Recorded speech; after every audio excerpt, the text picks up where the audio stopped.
I was the foolish rich second-generation heir in a story centered on a powerful female lead. After breaking up with the heroine, my family soon collapsed, leaving me drowning in debt, until one night, when I was working as a designated driver, I ran into the heroine again. She had just walked out of a hotel, holding onto her fiancé's arm, looking down at me from above.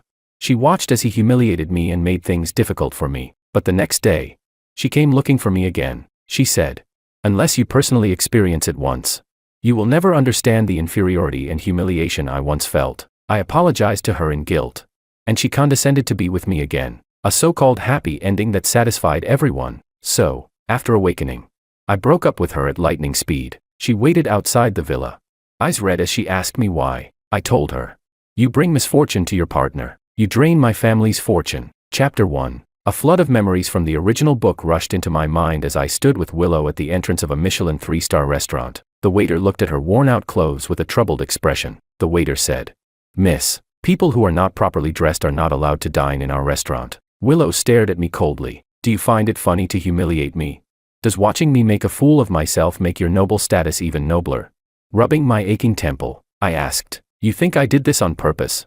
She said, "What else would it be? You knew I had a part-time job today, yet you chose a place like this. Isn't this exactly what you wanted? George, you truly make me sick." At this point, the malice in her eyes was completely undisguised, almost spilling over. If this were before, I would have hurried to apologize, saying it was my fault, that I hadn't considered her feelings or her pride. Then I would harshly scold the waiter, drive Willow away from here, and take her to eat street food. I would set aside my own dignity, coax her in every possible way, just to make her smile at me. Unfortunately, times have changed. I glanced at my watch and said calmly, "Your part-time job ends at 4. I told you to meet me at 6. Your workplace is less than 2 kilometers from campus. Even if you crawled, you could have gone back to change. You came dressed like this. Exactly whose image are you trying to ruin?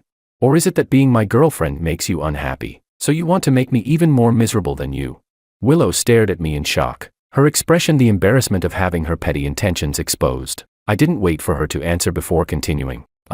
George, hate forcing people the most, and I never lack people willing to have dinner with me. Since you clearly don't feel like going on a date, go back to campus now." After saying that, I turned around and walked into the restaurant without looking back, calling my buddy David. He arrived quickly and grinned the moment he saw me. "So you finally remembered your bro. People say you've been obsessed with some ungrateful woman lately, throwing money at her, trying to please her, and she doesn't even give you a decent look." Pressing my fingers against my brow, still processing the flood of memories in my mind, I sighed lightly. "It's worse than that. If the story followed the original plot, next, I would continue helping her selflessly in every way, using the Wong family's connections to clear the path for her design career. When Willow's studio finally started gaining attention, my own company would run into trouble and go bankrupt. To avoid dragging her down, I would dramatically propose a breakup and even fabricate having a new lover. She would rise with her growing success, while I sank deeper and deeper. Worse each day, my parents would pass away, and even the only person who stayed by my side would be tortured to death by debt collectors. I would hide my identity and wander the streets, doing every kind of exhausting and dirty job just to survive, delivering food, working construction, anything, until one day, when a drunk passenger beat and cursed me, Willow would appear in front of me, dressed like a wealthy socialite, holding onto another man's arm. She would look down at me and ask, "George, do you regret humiliating me like that?" Thinking of this, I shuddered and took a hard gulp of alcohol. David continued, "When I came in just now, I saw a girl standing at the entrance. Is that your girlfriend?" I nodded. He spread his hands. "She's got some looks, sure, but is she really worth the 800 grand you spent?" David made an exaggerated expression and added, "And she took your money but still treats you like crap. Isn't that basically being a hypocritical bitch?" I tugged at the corner of my lips. "Let's stop talking about things that ruin my appetite. Let's eat first." Chapter 2. When David and I finished our meal and walked out, we found that Willow was still standing at the restaurant entrance. Moonlight wove like silk across her delicate face. She looked at me, her voice slightly hoarse, her expression subdued. She pressed her lips together and said, "George." This was her signal of yielding. In the past, upon seeing her look so pitiful, I would have rushed over to hold her tightly in my arms. Between Willow and me, as long as she lowered her head even a little, I would retreat endlessly without any bottom line. But that was before. I looked at her calmly. "What is it?" she said. "I didn't do it on purpose. The store had too many customers today. My boss kept me for an extra hour, so I didn't have time to go back and change." She softened her tone. "I'm sorry. It won't happen again." I nodded. All right, you're forgiven. Go back to campus. Willow froze for a moment. Where are you going? Home. In the overwhelming memories pouring into my mind, the most urgent matter wasn't my relationship with Willow, it was the company's crisis. When I arrived home, Anna was tending to the small garden in the yard. She and I grew up together. She finished college long ago but still chose to work as a maid in my family. In those memories of the future, after the Wang family went bankrupt, she continued to stay by my side. But in the end, for my sake, she was beaten to death with steel pipes by debt collectors, while I was powerless to help. Thinking about it sent a sharp pain through my chest. I called her softly. Anna. Delighted. She said, "Young Master Wang, you're back." She put down the watering can, brushed aside the hair at her temple, and hurried toward me. A few glass lanterns glowed in the yard, warm yellow light pooling gently across her brows and cheeks, softening her already gentle features into something even more serene and dreamlike. She opened the door and crouched down to help me change my shoes. I asked, "Where are my parents?" Anna said, "Sir and Madam have a social engagement tonight. The project from Crown, we didn't secure it." I was stunned. Why? Wasn't Crown's first choice us? Anna hesitated for a long moment before finally saying, "Last time, when Mr. Wang asked Dr. Li, who's already retired, to come out of retirement, he owed him a favor, and the other party used that to pressure him on the contract amount." I understood instantly. Back then, inviting Dr. Li was for Willow's mother, who had cancer, so he could perform the surgery. Despite disliking my endless, self-degrading simp behavior, my father still compromised helplessly. He even transferred $800,000 to Willow so she could pay for the operation and subsequent hospitalization. My heart felt swallowed by guilt, and my self-loathing surged to its peak. Clenching my teeth, I said bitterly, "I really am a piece of trash." Anna almost immediately shook her head. She looked at me with conviction. "Young Master Wang, don't say that. Everyone makes mistakes. As long as you can stand back up, everything will be all right." In her eyes, I seemed to always be the boy who grew up with her, the one who gave her snacks when we were little. No matter what choices I made, what decisions I took, she would support me unconditionally. But I knew very clearly, I was no longer a child. The responsibilities I should shoulder, I could no longer run from them. Chapter 3. I made myself a cup of tea and sat in the living room waiting for my parents to come home. Anna sat across from me, keeping me company. No matter how I tried to persuade her to rest, she refused. Anna looked at me with complete seriousness and said, "I can't. This is my job." I frowned slightly. "You're really dedicated." She pressed her lips together softly, still lowering her head. Feeling bored, I eventually found myself studying her features carefully. Only then did I realize that Anna's face was in no way inferior to Willow's. Her gentle contours and delicate features were, if anything, even more eye-catching. But because she always stood quietly behind me, I had barely looked at her properly since growing up. "Anna." Suddenly curious, I took a sip of tea and asked, "When you were studying outside all those years, did you ever date anyone?" She froze for a moment, then after a long pause, answered quietly, "No." I frowned in confusion. "You're so beautiful. No one ever pursued you." I couldn't believe it. "Then what type do you like? What do you think of my friend David? He even told me before that he wanted to get to know you." Anna kept her gaze lowered. I couldn't read the emotion in her eyes, only heard the faint grievance and disappointment in her voice. "Young Master Wang, please don't joke about me like that." Later, I fell asleep on the sofa. When I woke up, I found a blanket covering me, and my clothes had been changed into pajamas. I walked into the dining room. Aside from the housekeeper Lisa, Anna was still the only one there. I asked, "Where are my parents?" She said, "Sir and Madam came back in the middle of the night to pack. They said they needed to make a trip to City F. Seeing you were asleep, they said they'd talk to you when they returned." She poured a glass of milk, looked up at me, and said, "Young Master Wang, have breakfast before returning to campus." I nodded and picked up the sandwich on the plate. Suddenly remembering something, I turned around and asked, "After I fell asleep last night, who changed my clothes?"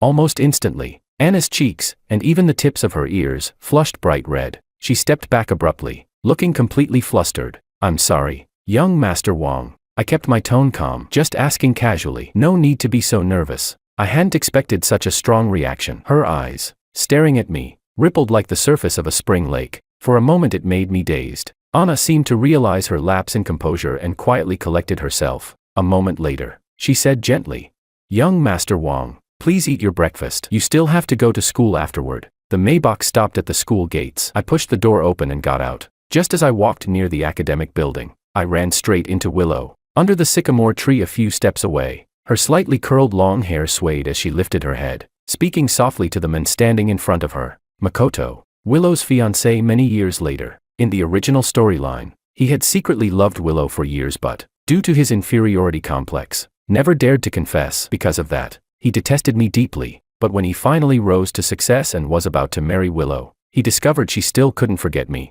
and his hatred toward me became even stronger than before. I walked straight toward them, just in time to hear him advising Willow. With righteous indignation, he said, "It's not your fault. How many people could tolerate someone who doesn't even know how to respect women?"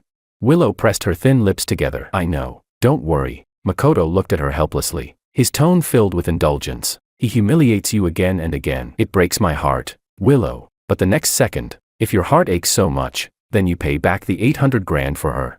I let out a cold laugh and said, "Giving you money and finding you a doctor counts as humiliating you. Then let's switch, you come humiliate me." Makoto snapped angrily. "George, yes, you're rich, but it's all because of your family. What abilities do you have? If one day your family goes bankrupt, would you still dare act so high and mighty in front of us?" My mind buzzed. The Makoto in front of me overlapped perfectly with the Makoto from the original plot. Back then, Willow and I had not seen each other for over 5 years. When we met again, Makoto had soared to success, Willow's career was thriving, and I had nothing. With his arm around Willow's shoulders, he threw a handful of cash onto the ground and stepped on my fingers as he said, "See, without you, I can still make Willow happy, but the people around you, none of them end well. George, you are the real curse, the one who ruins everything. If I ever lived like you do, I'd rather die." Provoked by his words, already on the brink of mental collapse, I attempted to end my life. Willow arrived just in time and stopped me, and in the original story, the first thing I did after waking up was kneel before the heroine, repent for my past attitude, and beg for her forgiveness. Chapter 4. But why should I apologize?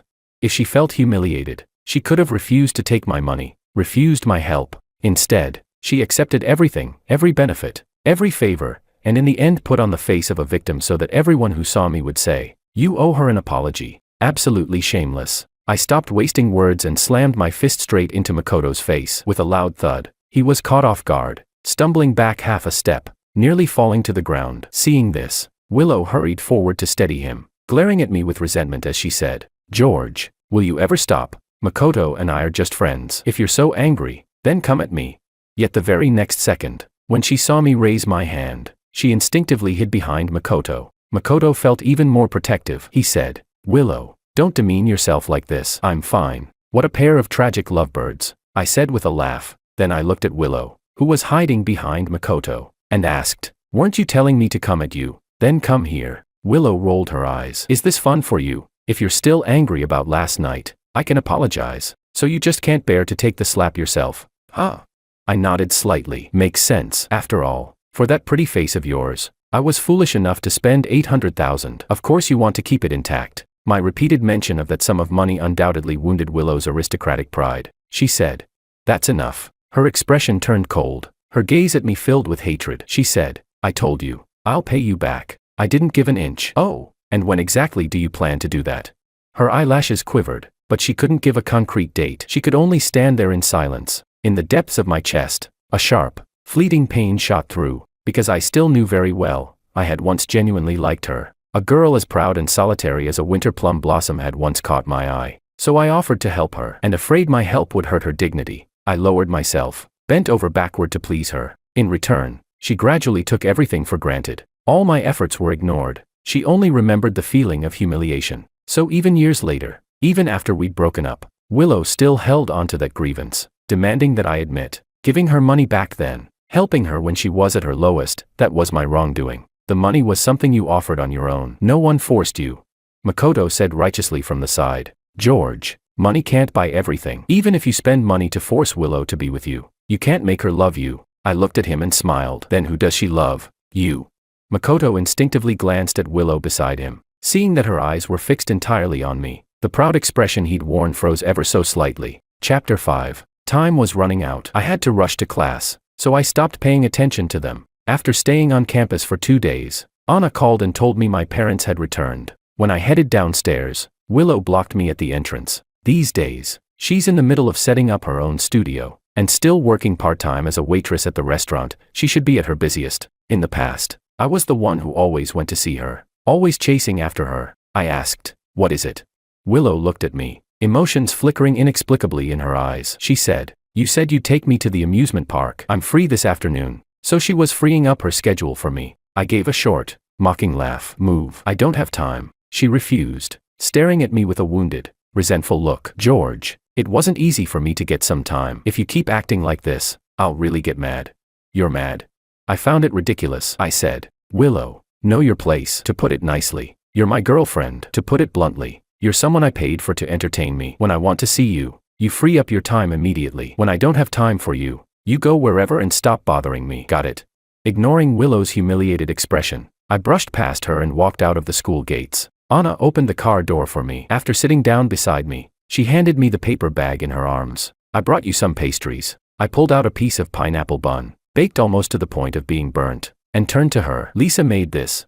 I wondered if Lisa had been bribed by a competitor, but Anna pressed her lips together and said softly, "It was me." From my angle, I could see her beautiful side profile, her brows gently curved, long eyelashes trembling slightly because her lips were pressed together, her nose wings contracted faintly, and beneath the veil of loose strands of hair, her ears were flushed red. Anna turned her head away, pretending nothing had happened. I forced myself to take a bite of the bun. Then suddenly, I said, "Your ears are red," and watched successfully as that red spread from her ears to her cheeks. She said, "Mr. Wang brought back a lot of things when he returned." Looking out the window, she stiffly changed the topic. "Lisa specially went to the market to pick fresh tiger prawns. She said she wants to make your favorite braised prawns." Half leaning against the seat, I listened to her talk about these small, everyday things. The warm sunlight streamed in through the window, and without realizing it, I fell asleep. I dreamed again of the storyline from the original text. My family's company went bankrupt. My father jumped off a tall building, and my mother stopped breathing on her hospital bed.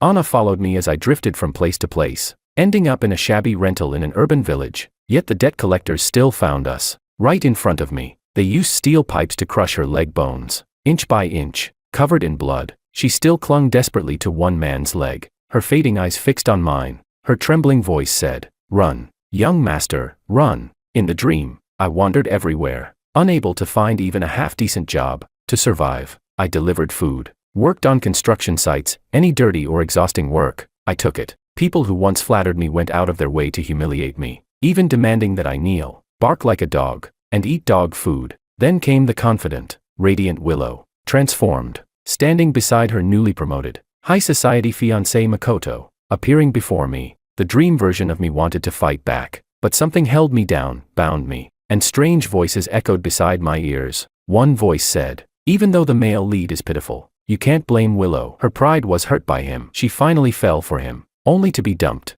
If he doesn't suffer the same pain the heroine did back then, he'll never realize how cruel he once was." Another said, "George is so ungrateful. He's dirt poor now, drowning in debt. Yet Willow is still willing to accompany him and help him rise again. With such a good girl, what more does he want?" Terrified, I opened my eyes wide, looking everywhere, trying to find the source of these voices, but there was nothing, no one. Young Master Wang, Brother Wang." Familiar voices drifted into my ears, like a sudden beam of light piercing through darkness. I jolted awake and saw Anna's face, filled with worry and panic, right in front of me. She was very close, her warm breath brushed against me. It was Anna, alive. Everything in the dream had not happened. Not yet. I stared blankly at her, my vision gradually blurring. She grew flustered, opening her lips but unable to form words. I held her hand, feeling the warmth in my palm, finally dragging myself out of the nightmare and back into reality. I said, "Anna, you can't die." She lowered her eyes. The fingers of her hand, caught in mine, curling slightly. She said, "With the young master's order, I will not die." Chapter 6. After dinner at home, I asked my dad to come with me to the study. He asked, "What is it? Is it that girlfriend of yours needing your help again?"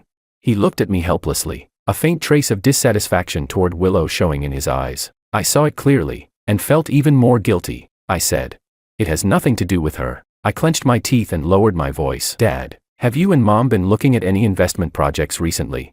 The original text never gave details about my family's bankruptcy. It only said that my parents failed in some investment project, the capital chain broke, and it triggered a series of consequences. My dad froze for a moment, then laughed. Why the sudden concern about the company? But even as he said that, he still opened his computer and showed me their recent investment and cooperation plans without holding anything back. At first glance, I didn't see anything unusual, until I found a familiar name among the partners of one of the projects. Martin. If I remembered correctly, in the original text, this man was Willow's closest male friend. 5 years later, the one who helped her significantly in her career. If that was the case, my family's bankruptcy, my parents and Anna's deaths, all the tragedies of my life, could they all be tied to Willow? My heartbeat suddenly sped up, the rush of blood roaring in my ears. I took several deep breaths, trying to keep my tone even as I asked, "Why choose this project?" My dad glanced at it and said, "Oh, that kid Martin approached us first. Your mom and I looked over the proposal and thought it was decent. So we put it on the shortlist. We haven't signed anything yet." A thread of clarity seemed to slowly form in my mind. I stared at Martin's name for a long time before speaking again. I said, "Next time you meet with him, can you bring me along?" My dad agreed. Before I left the study, he suddenly remembered something. He said, "You mentioned last time that I should look after your girlfriend's studio. There was a small order a few days ago." Secretary Zheng reported it, "and I told her to give it to your girlfriend's studio." A wave of sourness spread through my chest. I took a deep breath and shook my head. "Dad, there's no need to help her anymore." A trace of surprise flashed in his eyes. He asked, "What, did you two have a fight?" I replied, "It's nothing. I just don't like her anymore." The next few days, since I didn't have classes, I went to the company to learn the business. Only then did I learn that my mom had arranged for Anna to work there as an assistant. My mom said, "Anna is actually very capable. It wouldn't be a problem to put her in a management position, but she only wants to work as an assistant." Anna was adjusting the cushions on the sofa. Hearing this, she smiled. "It's an honor that Madam thinks so highly of me, but I'm more afraid people might misunderstand and think you're being biased in official matters. Being an assistant is enough for me." She knelt slightly to place the cushion back in its spot. The fabric of her maid-style uniform tightened slightly, outlining her elegant curves. The short black skirt draped along the line of her legs, revealing a portion of her fair calf. George. It wasn't until my mom called me from the side that I realized I had once again spaced out while staring at Anna. She took a sip of tea, looking thoughtfully between the two of us, then said to Anna, "Anna, how long has it been since you last went shopping? Let George take you." Chapter 7. Previously, I had taken Willow to Chanel once, just because the saleswoman asked about her budget. She immediately felt mocked and flipped out on the spot. Willow looked at me coldly and said, "Aren't you tired of playing this game over and over?" She turned and walked away. I coaxed her for a long time before she finally gave me a smile. Naturally, in the original text, this incident also became one of my crimes. Just one piece of clothing you casually gave her could cover her mother's medical expenses for half a month. It's like a blatant slap across her face. Do you know how deeply that wounded Willow's pride?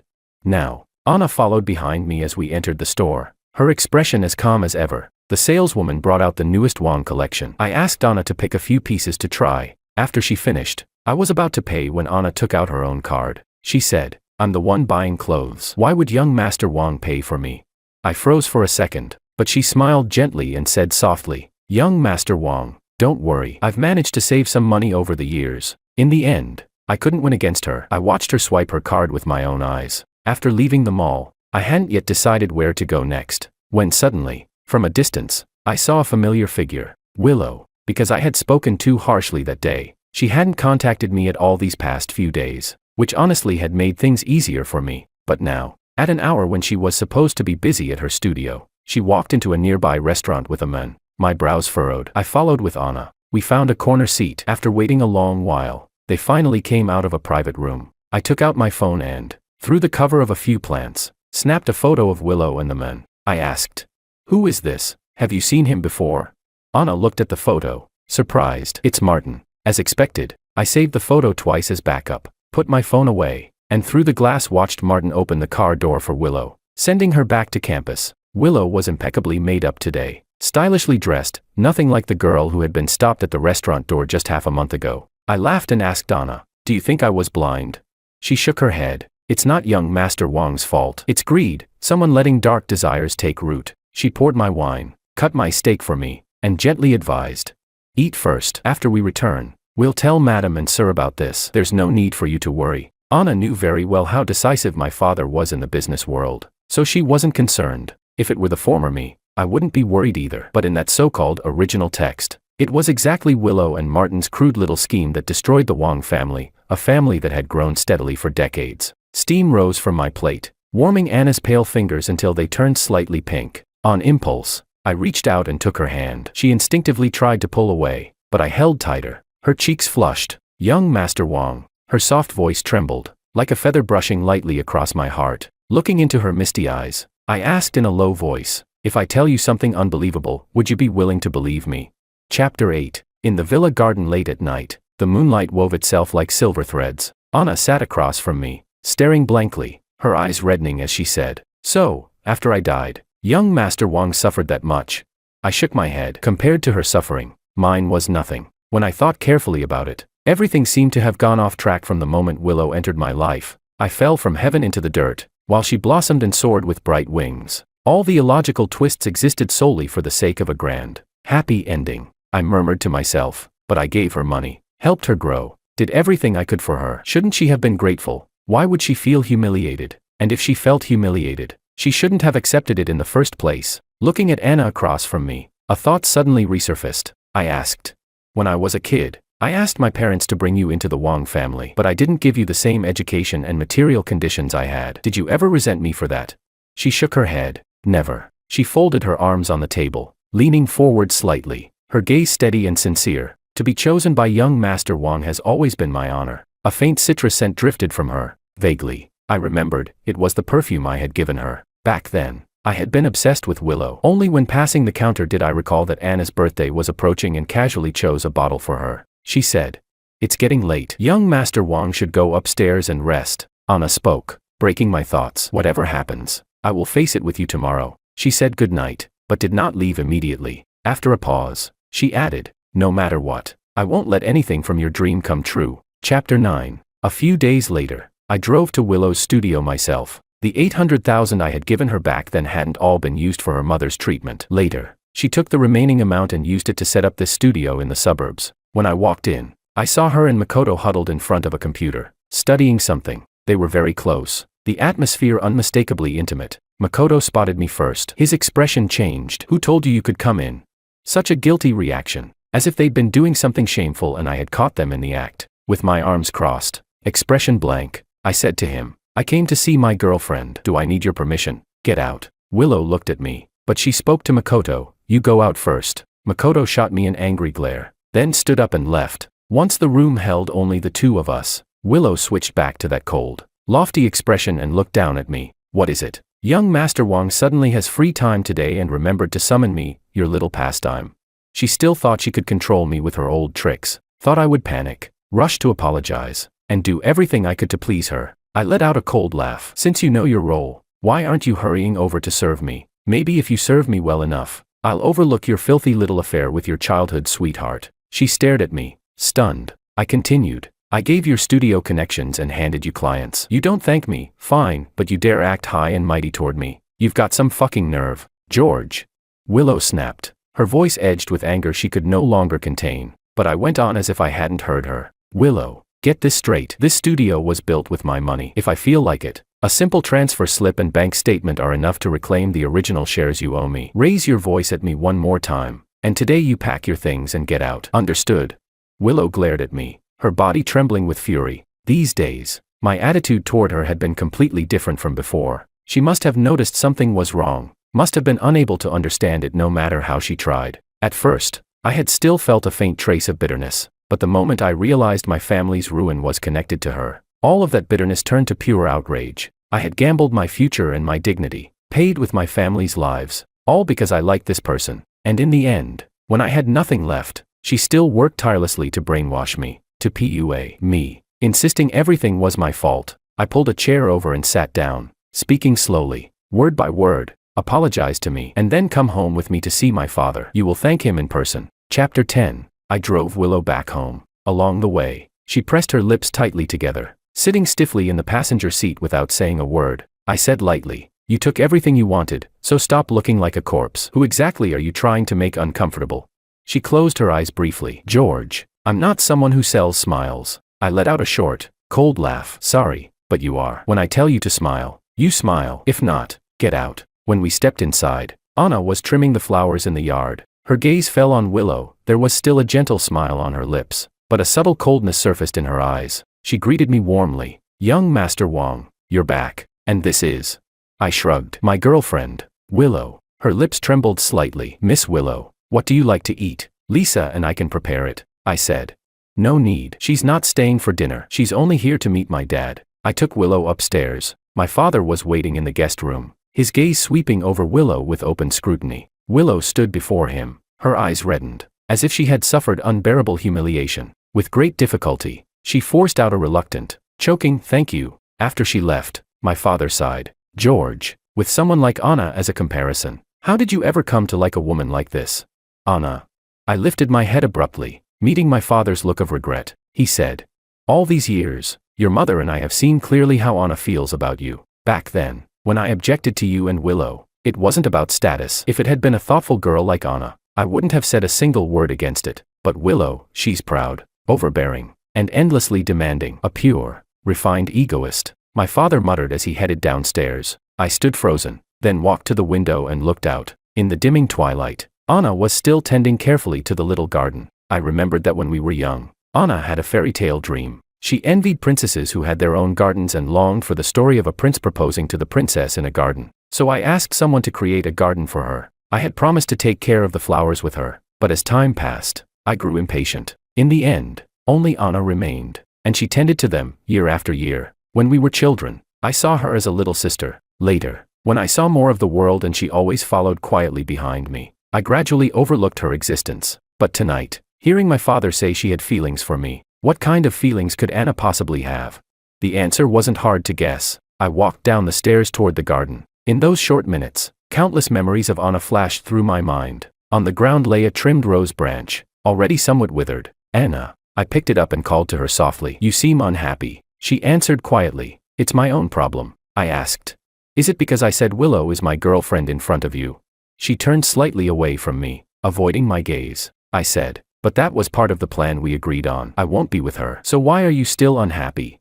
Holding the rose, I walked over and straightened her shoulders, forcing her to face me. "Anna, look at me. It's impolite not to look at someone when they're speaking to you." Under the moonlight, her lowered eyelashes fluttered like a butterfly's wings, trembling softly against the tip of my heart. Through the thin fabric, her burning warmth pressed into my palm. With a trace of helplessness, she tried to avoid my gaze. Her voice hitched slightly as she said, "I'm sorry, young Master Wang, if I made you think I'm too preteen." She didn't finish, because I cupped the back of her head and kissed her. The kiss was reckless and heated. In the haste of it, my teeth bumped against her lips, and she let out a soft sound, her face flushing even deeper. I laughed and said, "You have to respond to me." She looked up at me, breathing lightly. "I'm sorry, young Master Wang.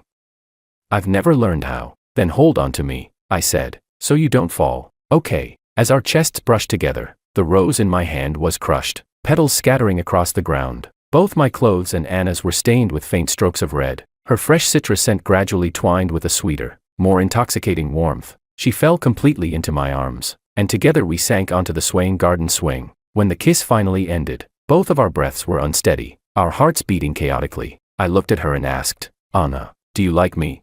She stared at me helplessly, as if the secret she had never dared reveal was suddenly exposed. After a long moment, she whispered, barely audible, "I just don't want young Master Wang to think I have improper intentions." I clicked my tongue softly and pulled her firmly into my arms. I said, "Isn't it possible that I'm the one with improper intentions?"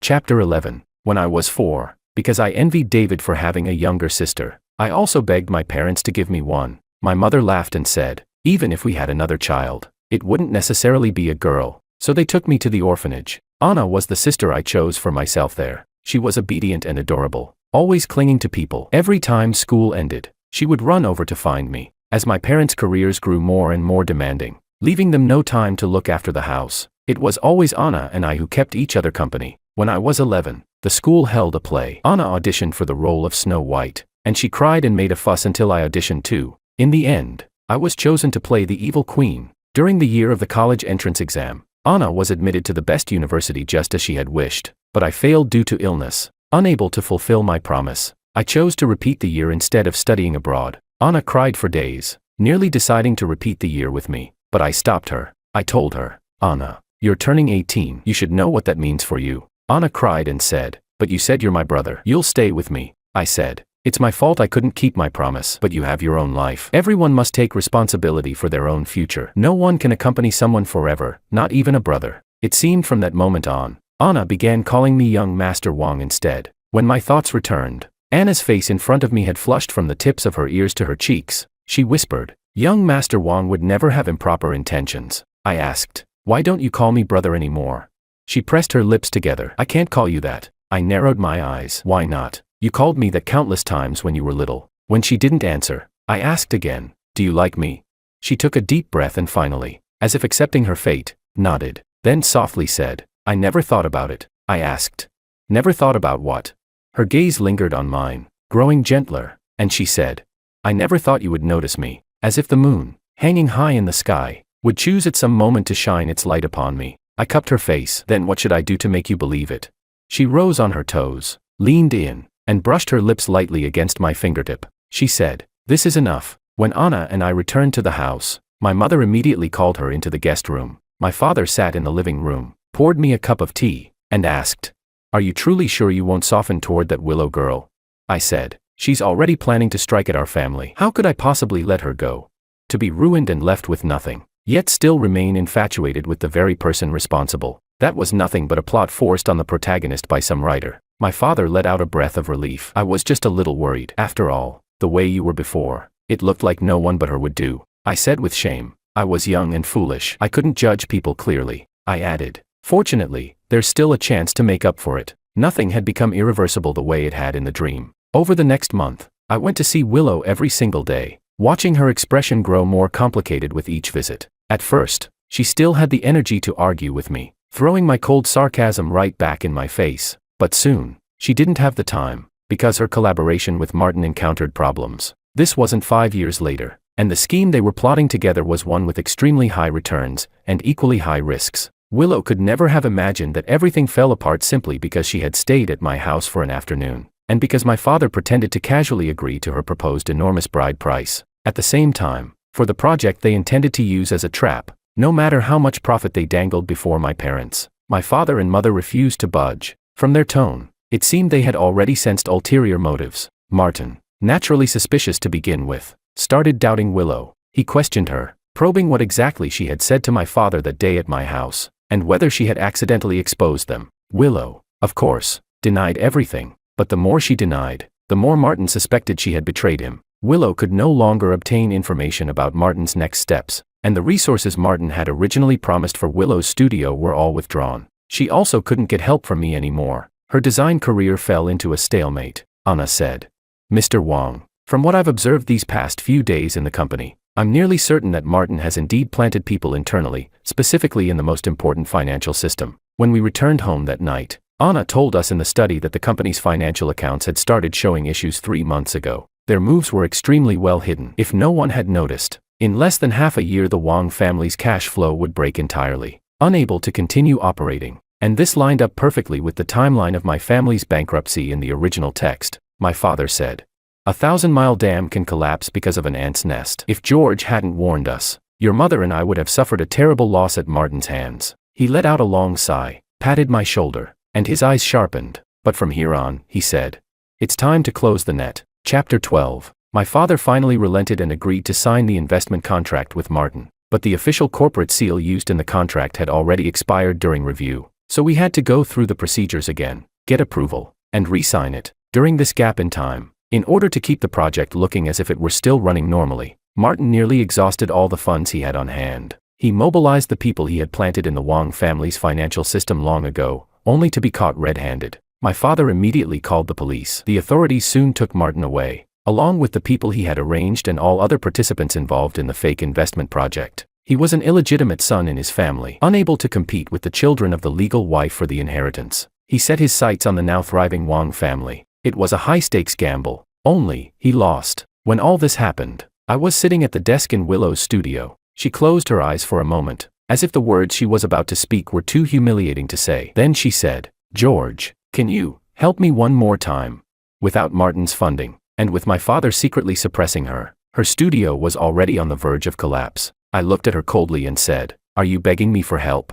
She said, "Yes." I laughed. "Is this the attitude of someone asking for help? Kneel down, say a few nice things and maybe I'll consider it." Her head snapped up, her gaze locking onto mine. After a moment of collision, Willow bit her lip and knelt down in front of me. Humiliation twisted across her face, her voice filled with hatred she struggled to swallow. She said, "Please help me." I stood up and kicked her to the ground. I said, "Ridiculous, Willow. Do you really think there's anything you've done that I don't know? Why would you ever believe I'd still help you?" She struggled up from the floor, eyes red, choking. She said, "George, you're my boyfriend." I let out a short, Derisive laugh. Oh, my mistake, I forgot to tell you we broke up. A momentary blankness flashed across her face as she stared at me in disbelief. I understood why. The old me had been nothing but a simp obsessed with her. No matter what harsh words I had said in the past, I had never once mentioned breaking up. In her mind, my sudden change in attitude had to be a tactic, just a way to force her to stay away from Makoto. She thought I couldn't live without her. The plot had indeed been written that way. If I hadn't awakened my memories, then in the face of the Wong family's looming bankruptcy, I would still have been trying desperately to fabricate some "grown tired of you" breakup excuse and shoulder all the blame myself. After a long pause, she frowned and said, "Why, you're just tired of me, aren't you?" I shrugged. "Because you're a curse, Willow. You drain the fortune of my family." I savored the flicker of panic in her eyes. I said, "Isn't your pride supposed to be so precious? If you really felt insulted, why didn't you refuse me at the beginning? Plotting with others to target my family's assets on one hand, then shamelessly begging me for help on the other. Tell me, aren't you pathetic?" Outside, the wail of police sirens grew closer. Martin had probably already given up the names of his accomplices. The moment the officers pushed the door open, I leaned casually against the desk, looking at her with calm indifference. I said, "Willow, your sweet little dream of repaying kindness with betrayal ends here." Chapter 13. When everything was finally settled, I met with David again to thank him for the things he had intentionally, or unintentionally, said in front of Martin. He said, "It was just something that slipped out. Not worth you coming all the way here to thank me." David waved his hand dismissively, then glanced out the window. "I heard you're with Anna now," he said. I held my glass and asked, "Are you angry?" He looked confused. "Why would I be angry?" I said. "You mentioned before that you were a little interested in Anna." David let out a short laugh. "I noticed long ago that she only has eyes for you. I just tested the waters a bit. Didn't expect you to have no reaction at all, and instead get obsessed with that bitch like Willow. Do you know how they laughed at you back when we went out together? They all said you were a simp, spending money, putting in effort, and in the end not getting anything out of it." He glanced at my empty glass and pushed the bottle toward me. "Good thing you've woken up now," he said. "If Martin and your ex had succeeded together, you and I probably wouldn't have seen each other again for the rest of our lives." He wasn't wrong. According to the original storyline, after the Wong family went bankrupt, I never saw David again. I finished the last glass of wine, said goodbye to David, and walked out the door. Anna was waiting outside, looking at me under the moonlight. I spoke, my voice roughened by alcohol. "Why didn't you come in to look for me?" She replied, "By reason. When young Master Wong is dining with a friend, I should wait outside as your maid." I shook my head and pulled her tightly into my arms. "What maid?" I muttered. "You're my girlfriend, Anna." I reached out and pinched her flushed ear, a sudden thought crossing my mind. "If I pierced your ear right here and put on diamond earrings, you'd look beautiful." She blushed and said, "If young Master Wong wants to see it, I'll get it done tomorrow. Whatever you like, I'll do." Once we got in the car, my drunkenness surged. I looked at her delicate features with dissatisfaction and provoked her. "So, when exactly are you planning to change how you address me? When we sleep together tonight, are you planning to call me the same thing?" Her hand tightened in mine. A moment later, she threw herself into my arms, and a soft voice brushed my ear like a falling feather. She said, "If you like, I can even call you Master." Chapter 14. A few months later, the verdicts for Willow and Martin were finally announced. Both of them, implicated in financial crimes, received sentences of 3 years and 1 year and 9 months respectively. The punishment wasn't heavy, but heavy enough to stain their lives with a permanent mark. I went to the prison to see Willow, separated by the glass panel. She looked at me with pain and unwillingness in her eyes. I asked, "Do you feel this shouldn't have been your ending?" Then I said, "You think you should have walked to a place where all eyes are on you, receiving everyone's admiration while stepping on me, grinding me into the dust, and then pretending to be some saint who saves me afterward. Isn't that right?" But now, all of that has collapsed. The suffering she feels is nothing more than the suffering she originally planned to inflict on me. She bit down on her lower lip. After a long silence, she suddenly said, "Actually, I really liked you, George. Not long after school started, I noticed you in the crowd. You always seemed free, always unburdened by life, enjoying things without a care in the world, things I could never reach. I did like you, but when you used money to taint my sincerity, all I felt was disgust. I only wanted to be an independent woman, not bound by anyone. I wanted you to stop looking at me from above, with pity and superiority. I wanted you to look up to me. Only when you understood how humiliated I felt today and apologized would I be willing to be with you. Is that wrong?" Her logic genuinely made me laugh out loud. I asked, "That's not wrong. Are you out of your mind? You're an independent woman, but you want my money. What? Being an independent woman doesn't mean earning your own money. Before college we didn't even know each other. Your pain and misfortune have absolutely nothing to do with me. I gave you money to help you, you should have thanked me. If you felt insulted, you should have thrown the money in my face and told me that you, Willow, are an independent woman who doesn't need my filthy money. But you didn't. The truth is, you stayed because you coveted what my Wong family had. You're just a hypocritical slut pretending to be righteous, understand? Willow looked at me with a pale face. The rebuttal in her mouth carried no weight at all. She shook her head and whispered, "It's not like that," I said. "Oh, right, I forgot to tell you. Your mother's cancer has relapsed. Unfortunately, without the money you sold yourself for, Makoto, who used to visit her every single day, has run off too." In the original storyline, Willow's mother never once thanked me for helping her. She believed I had tainted her daughter's noble character with money. Whenever I called to check on her, she filled the phone with mockery and insults, refusing to let me visit. And after my family went bankrupt, when her cancer returned and she was at death's door, she forced Willow and Makoto to get engaged. Through that, Makoto gained the chance to rise using the assets stripped from the Wong family. But in this life, she won't live to see any of that happen. I curled my lips into a small smile and stood up. I said, "Since you'll have plenty of time in prison, pray for her more. Pray that by the time you get out, she's still alive, so you two can have one last reunion." When I stepped out of the prison doors, the brilliant sunlight fell over me. I turned to Anna and asked, "Tell me, was there a single word Willow said that's believable?" Anna shook her head. I laughed and said, "Exactly. I don't believe her either. How could anyone claim they liked someone by dragging him down from a high place, watching him fall half dead, forcing him to suffer in the dirt, then demanding he apologize before granting him a watered-down scrap of affection?" We walked a few steps, and Anna suddenly spoke. "Not everyone thinks that way." I tilted my head toward her. She continued, "I like you in a way where I hope you always sit high above, waiting for me up ahead. I'll walk on my own, until the day I can stand right behind you." After a long silence, I reached out and held her hand. I said, "But I don't want you standing behind me. I want you walking beside me." Her warm fingertips curled inside my palm, gently brushing, full of quiet temptation, but her expression was demure, gaze lowered, a faint smile touching her lips as she answered in a voice soft and enticing, "Yes, master."